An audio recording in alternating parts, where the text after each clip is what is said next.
Olá, meu nome é Dagmar Eide, eu sou aluna de doutorado em performance musical no Departamento de Música da Unesp e sob orientação da professora doutora Gisela Nogueira. E o título do meu trabalho é o Sistema de Notação e Idiomatismo como Fundamento para a Escolha Instrumental na Música para Cordas Dedilhadas do século XVII.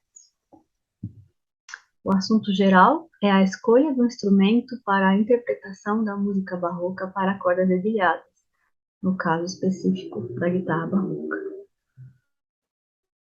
O problema de pesquisa é o dilema da utilização de réplicas de instrumentos antigos ou instrumentos modernos na interpretação da música antiga no cenário atual. Usar instrumentos antigos de época ou adaptar as obras para os instrumentos modernos é um dilema bem conhecido, em torno do qual se dividem músicos e estudiosos da estética da arte, como, por exemplo, o filósofo alemão Hans-Georg Gadamer, considerado um dos maiores expoentes da hermenêutica filosófica. Para Gadamer, o significado original da obra está para sempre perdido no tempo. A compreensão ocorre do ponto de vista do presente e nada adianta tentar resgatar o passado. E então ele faz uma dura crítica aos que tocam instrumentos de época. As referências principais do trabalho é o livro de Gadamer, Verdade e Método, onde ele critica a utilização de réplicas de instrumentos antigos na interpretação da música do passado. O trabalho de Harnoncourt, que faz uma reflexão da produção musical do passado e introduz conceitos que respondem às indagações sobre os instrumentos e a música antiga. E o musicólogo James Tyler, talvez o mais importante pesquisador de guitarra barroca. Seu estudo do acervo técnico e das características idiomáticas do instrumento fornecem as bases para os nossos argumentos. Jost traz à tona a relação estreita das características físicas do instrumento, da escrita e dos aspectos corporais do instrumentista.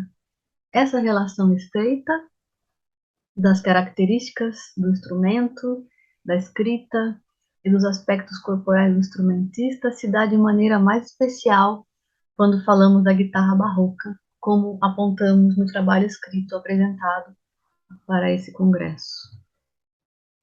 A metodologia é a revisão bibliográfica e estudo comparativo das edições facsímiles e das transcrições modernas para violão. Essa análise nos faz chegar à conclusão de que a notação para ser realizada no instrumento de afinação reentrante faz a guitarra barroca o instrumento ideal para reproduzir uma coleção de músicas pouco exploradas pelos violonistas, pois um instrumento moderno não é capaz de reproduzir determinados efeitos musicais, como, por exemplo, a campanella e o rasgueado barroco. O objetivo geral é considerar as dimensões do fenômeno cultural como a relação instrumento-corpo observado no repertório de cordas dedilhadas, e mostrar que o contato com o instrumento original é essencial para a sua realização, com base na notação musical e nos recursos idiomáticos da guitarra barroca. Portanto, acreditamos que a escolha de utilizar um instrumento antigo alerta o intérprete para as diferenças físicas e estéticas, especialmente no caso da guitarra barroca, visto não ser possível reproduzir muitas das técnicas específicas no violão convencional. Destacamos o potencial da notação musical como fonte de pesquisa, que motive o violonista a experimentar a sonoridade do instrumento original e que tal contato físico com o instrumento e seu idiomatismo proporcione a ele novos parâmetros interpretativos, além dos encontrados nas transcrições musicais.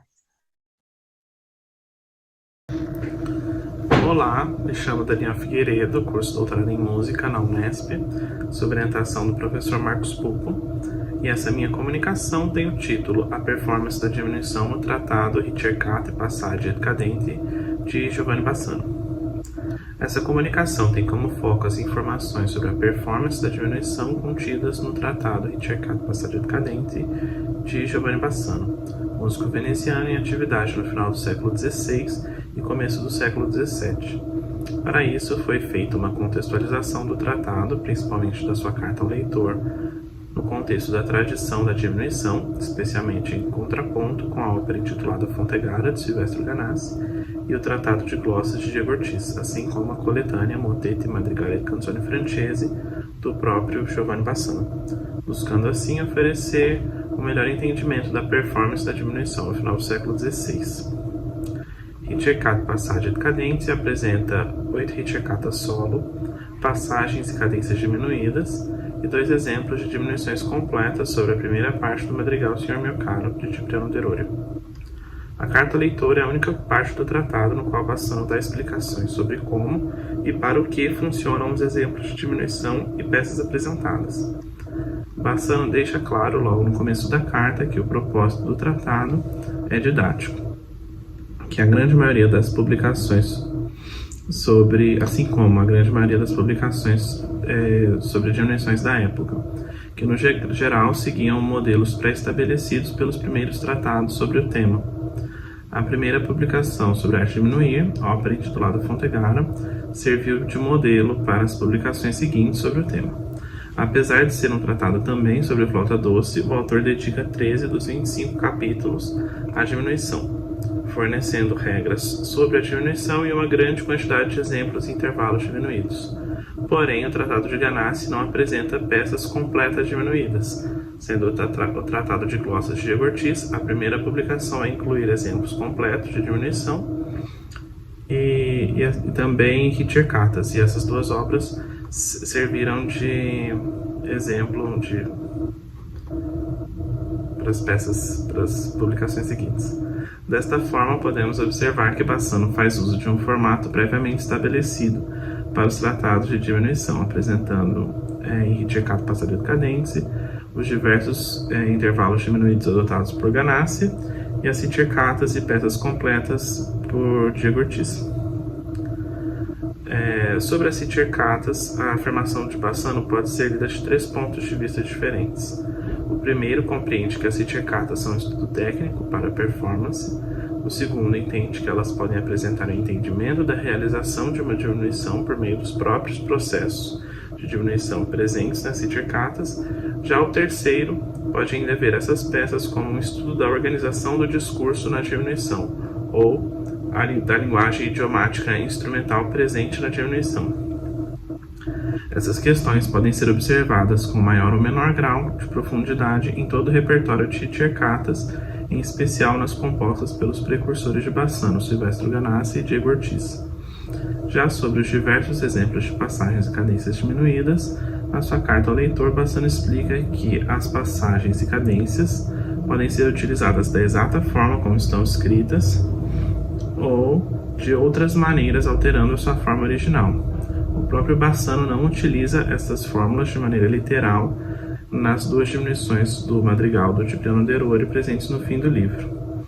Desta forma, podemos concluir que a obra de Giovanni Bassano sobre a arte de diminuir pode oferecer um melhor entendimento sobre as possibilidades de performance desse repertório. Mesmo a carta ao leitor sendo a única fonte de instrução, muita informação pode ser extraída da mesma, principalmente quando colocada em contraponto com outros trabalhos de Bassano e outras obras dedicadas à diminuição no século XVI.